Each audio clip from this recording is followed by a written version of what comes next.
In 1996, an Italian student named Christian Sommer left an aquarium of jellyfish on his windowsill and went on vacation.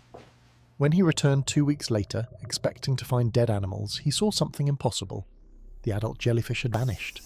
In their place, tiny polyps, the earliest stage of development these creatures go through at the beginning of life, floated at the bottom of the tank.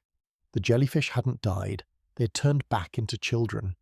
Sommer was observing a creature measuring 4.5 millimeters, smaller than your fingernail. Turritopsis dorniae. It is the only known animal on the planet capable of completely reversing its biological clock. Not just slowing down aging, like the Greenland shark that lives for 400 years, not entering suspended animation, like the tardigrade, but truly reverting, transforming the specialized cells of an ideal organism back into embryonic ones and starting life anew. Imagine an 80-year-old person going to sleep and waking up as an infant with the ability to grow up again, and to repeat this cycle endlessly. The 8,700,000 species on Earth obey the second law of thermodynamics. Entropy increases, complexity decays, and life moves in one direction, from birth to death. But this jellyfish found a loophole in the fundamental rules of biology. It is not immortal in the sense that it cannot be killed, fish eat it, parasites infect it, and storms tear it apart. But it never dies of old age. Never. It sounds like a mistake of nature, a glitch in the code of reality. Scientists thought so too until they looked inside its tiny body. There, at the cellular level, a process unfolds that rewrites everything we thought we knew about the limits of possibility. A process with the intimidating name of transdifferentiation. What happens the moment the jellyfish starts its countdown? What mechanisms allow cells to forget their specialization and become something else? To understand this, we need to go deeper, to where the real magic happens. Imagine you are looking through a microscope. Before you is a transparent bell the size of a pinhead, pulsating in the water, an adult Turritopsis dorniae, 8 tentacles lined with stinging cells, a primitive nerve net. A stomach in the center of its dome, about 1,000 cells in total, fewer than in a single drop of your blood. Now watch, the water temperature drops, or the jellyfish is starving, or a predator injures it. Stress. At this moment, a cascade is triggered that shouldn't exist. The jellyfish stops swimming and sinks to the bottom. Its bell begins to contract, folding inward like a deflating balloon. The tentacles retract. Within 24 hours, it transforms into a blob of formless tissue, a cyst clinging to a rock. You expect death, but the opposite happens. Inside this blob, the cells begin to lose their memory. Nerve cells forget they are nerves. Muscle cells forget they are muscle. They enter a state biologists call transdifferentiation, the direct conversion of one cell type into another, bypassing the stem cell stage. Imagine a cell from your heart suddenly becoming a brain cell. Not through division, not by reverting to an embryonic state. Directly. This violates the central dogma of developmental biology. Cells are supposed to move in only one direction, from universal to specialized. A fertilized egg divides, and the resulting cells choose their fate, to become bone, nerve, or skin, and there is no going back. This is how all life on Earth works, except for this jellyfish. Within 36 hours, a polyp grows from the cyst, a colony resembling a tiny tree. New jellyfish bud off from it, genetically identical to the original but young. The cycle is complete. The adult has become an infant, retaining the ability to grow up again. Professor Shin Kubota of Kyoto University observed one jellyfish complete this cycle 10 times in a row. 10 deaths, 10 rebirths. He has spent 20 years of his life trying to understand the mechanism, raising colonies in his lab, measuring temperatures, and recording every transformation. He came to a conclusion that sounds like heresy. Death is not inevitable. But how exactly does this mechanism work at the molecular level? What happens inside the cells when they forget their identity? In 2022, scientists finally sequenced the jellyfish's complete genome, and they found something that shouldn't have been there. They discovered doubled copies of genes responsible for DNA damage repair. Mutations in stemness genes, OCT4 and NANOG, which in other animals are active only in embryos. Hyperactivity of the FOXO gene, a longevity regulator, at a rate 2.5 times higher than in related jellyfish species. And the strangest finding of all, the telomeres, Protective caps on the ends of chromosomes that shorten with each cell division in all other living things do not shorten at all in Turritopsis. The jellyfish has literally rewritten the rules of cellular aging. It sounds like a recipe for eternal life, an instruction manual that can be copied and applied. There is a problem that popular articles often ignore, a problem that calls into question the very meaning of this immortality. If the jellyfish truly doesn't die of old age, why isn't the ocean teeming with trillions of these creatures? Why aren't we suffocating under a layer of immortal jelly? The answer is brutal and simple. Its immortality only works in a lab. In nature, the average lifespan of Turritopsis dohrnii is a few weeks, a couple of months at most. A jellyfish the size of a pinky nail, with no shell, no potent venom, and no speed, is a drifting piece of jelly that looks like a free lunch to the ocean. Fish, crabs, sea turtles. Anything with a mouth eats jellyfish. Parasites invade its tissues. Bacterial infections can destroy its bell in days. The ability to regenerate doesn't save you from being eaten. Professor Shin Kubota, who has been raising colonies at Kyoto University for 20 years, watched one individual go through the rejuvenation cycle a record 10 times. But that was in a sterile aquarium with controlled temperatures and no predators. In the ocean, this doesn't happen. The jellyfish is eaten long before it has a chance to sink to the bottom and begin its transformation. Immortality without protection is a winning lottery ticket you never get to cash. But there is a second, stranger problem. A philosophical trap that I can't get out of my head. When the jellyfish regenerates, its nervous system disintegrates. Neurons transdifferentiate into other cell types. Synapses are destroyed and then they reform, but in a new configuration. Biologically, it is the same individual, the same genome, the same cells. But psychologically, if the jellyfish has anything resembling memory or experience, it is erased. Is this a continuation of life, or is it death followed by cloning? Do you remain yourself if you forget everything that made you you? And yet, the jellyfish is spreading. Over the past 30 years, it has colonized every ocean on the planet, from the Caribbean, through the ballast water of ships to the Mediterranean, and then to the Pacific and Indian Oceans. Its population is growing. Perhaps its immortality provides an evolutionary advantage not to the individual, but to the species. Infinite chances to reproduce. Each rebirth is a new opportunity to leave behind offspring. But what if we could extract this mechanism and apply it to creatures with memory, with consciousness, to us? Experiments that sound like science fiction have already begun in laboratories. Kyoto, 2003. Professor Shin Kubota stands before an aquarium, watching something that shouldn't be happening for the 7th time in a row. An adult jellyfish sinks to the bottom, shrinks into a blob and forms a polyp. 2 days later, a new jellyfish buds off from the polyp. The same individual, its 7th rebirth. Kubota has dedicated 20 years of his life to this creature. He raises colonies in his lab, documenting every cycle. The record is 10 rebirths for a single jellyfish. He writes scientific papers about it, and songs. Yes, songs, because the academic language is not enough to convey what he feels watching this process. It teaches us that death is not necessary, he says in an interview, and the scientific world is beginning to listen. 22. The University of Oviedo, Spain. A team of geneticists publishes the complete genome sequence of Turritopsis dohrnii in the Proceedings of the National Academy of Sciences. A comparison with related jellyfish species reveals anomalies, doubled copies of DNA repair genes, mutations in OCT4 and NANOG, the very genes responsible for cell stemness in embryos, unique variants of replication genes found in no other species. The key insight: the jellyfish's transdifferentiation follows a molecular pathway that, in mammals, is active only in the first few days after conception. Then it is switched off forever.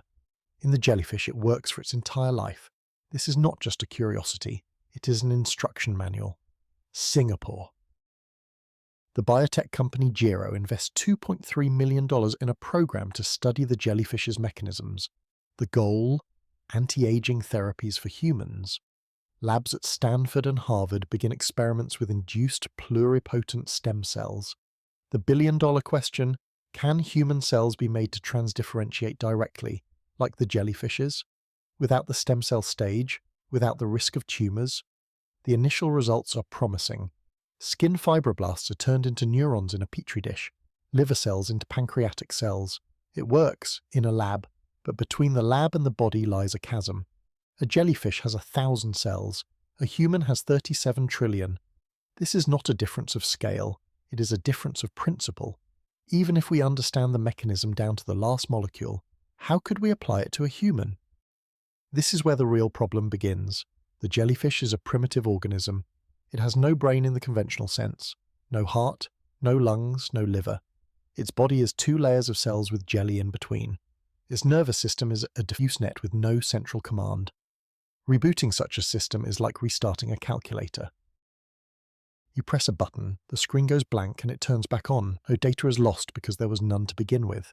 Now imagine a human, 37 trillion cells, 200 types of tissue, organs connected into systems, a brain with 86 billion neurons, each connected to thousands of others. This is not a calculator. It is a supercomputer that has been running for 70 years without being turned off. And you want to reboot it without losing any data. A jellyfish's cells can switch roles easily because they are barely specialized. A jellyfish nerve cell differs from a muscle cell, less than an iPhone differs from an iPad. Same platform, different software. In humans, everything is different.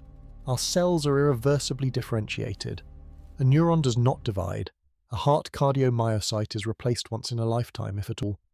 The cells of the retina are formed in the womb and last until death. This isn't an evolutionary mistake, it's the price of complexity. To build a brain capable of reading these lines, nature sacrificed flexibility. Transdifferentiation does exist in our bodies, but we call it pathology. Metaplasia, when esophageal cells turn into stomach cells due to acid reflux, is a precancerous condition. Or fibrosis, when organ cells turn into connective tissue after an injury, leaving a scar instead of function. Every time human cells attempt to change their specialization on a mass scale, the body pays a price. Often that price is cancer. Experiments on mice have confirmed this. Juan Carlos Izpisua Belmonte's lab at the Salk Institute tried to rejuvenate mouse tissues by activating the Yamanaka factors, the same genes that turn adult cells into stem cells. The result? Teratomas. Tumors made of a mixture of tissues, teeth, hair, and muscle all in one lump. The organism couldn't handle the chaos of reprogramming. Yes, there have been successes. Skin fibroblasts have been turned into neurons, but these are single cells in a petri dish, under the control of scientists who know exactly which genes to turn on and when to turn them off. The jellyfish does this with its entire body, simultaneously, without instructions. Perhaps its immortality is not an instruction manual for us, but a mirror showing the price we paid for consciousness. But there is another question. Not a biological one. If the technology worked, would you want to use it? Imagine a pod. You walk in at 80 years old, wrinkles, arthritis, a memory that confuses your grandchildren's names. You walk out as a 20-year-old. Your skin is firm, your joints work, your heart beats like an engine. But your neurons have been rewired. Synapses have dissolved and reformed. You open your eyes and you don't remember who you are. You don't remember your first love. You don't remember holding your daughter in your arms. You don't remember why you've been afraid of the dark since you were 5. Biologically, it's you. Legally, it's you. But psychologically, it is a new person in your body. The philosopher Nick Bostrom uses the jellyfish as an argument against the naturalness of death. It proves that death is not a law of nature, but an engineering problem that evolution solved for one species. But it also reveals the cost of the solution. Immortality without continuity of consciousness is not a continuation of life. It is death followed by cloning. The jellyfish doesn't suffer from this. It has no autobiographical memory, no self to preserve. Its nervous system is a diffuse net without a center. Rebooting it is like restarting a calculator. Rebooting a human is like restarting a library. You can rebuild the building, but the books will have burned. In Japan, the jellyfish has become a symbol. The manga Immortal Jellyfish explores a society where people can be reborn, but lose fragments of themselves each time. The main character goes through the cycle 5 times. By the 5th, he no longer recognizes photos of his own children. It's a metaphor for depression, for how we lose ourselves while remaining alive. Maybe the jellyfish is not an answer, but a question. Not how can we defeat death, but what are we willing to lose for the victory?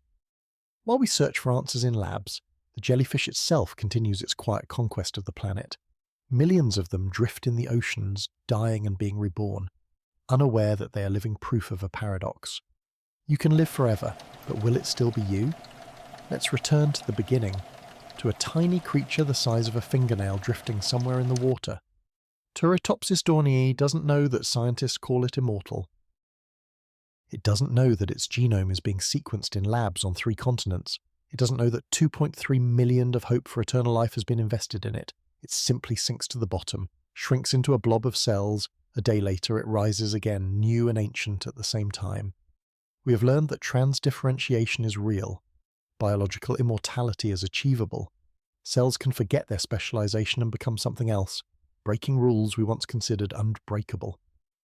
The jellyfish genome is already inspiring therapies. Researchers at Stanford are trying to apply its telomere protection mechanisms to treat neurodegeneration. Labs at Harvard are experimenting with partial rebooting of retinal tissues. But every experiment hits the same wall: scale. 1,000 cells versus 37 trillion. Simplicity versus complexity. A life without memory versus a life defined by it.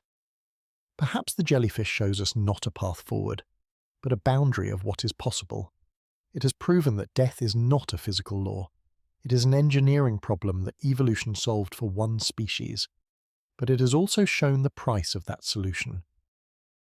Immortality works when you have nothing to lose, when you are a blob of jelly with nerve nodes, not a history written in synapses. The forecast? By 2030, we will likely learn how to reprogram individual tissues, to grow a new heart from skin cells to repair damaged neurons. Partial organ rejuvenation, not eternity but extra decades. A full organism reboot? That will remain beyond the horizon, because we don't want the jellyfish's immortality. We want immortality with continuity, to wake up in 100 years and still recognize the faces in the photographs. And the threat? It's not that the technology will fail, it's that it will work halfway, that we will create a society of people who live forever but lose themselves piece by piece, reborn but with no memory of why. As you read this, somewhere in the ocean a jellyfish is completing another cycle. It hasn't conquered death in the way we dream of, it just plays by different rules, rules that perhaps were not meant for us. The question remains, if you were offered eternity at the cost of your memory, would you take it? Or is death not a flaw of nature, but part of the price of being human? Turritopsis dohrnii doesn't give us an answer. It only shows us that the question is far more complex than it seemed at the beginning of this story.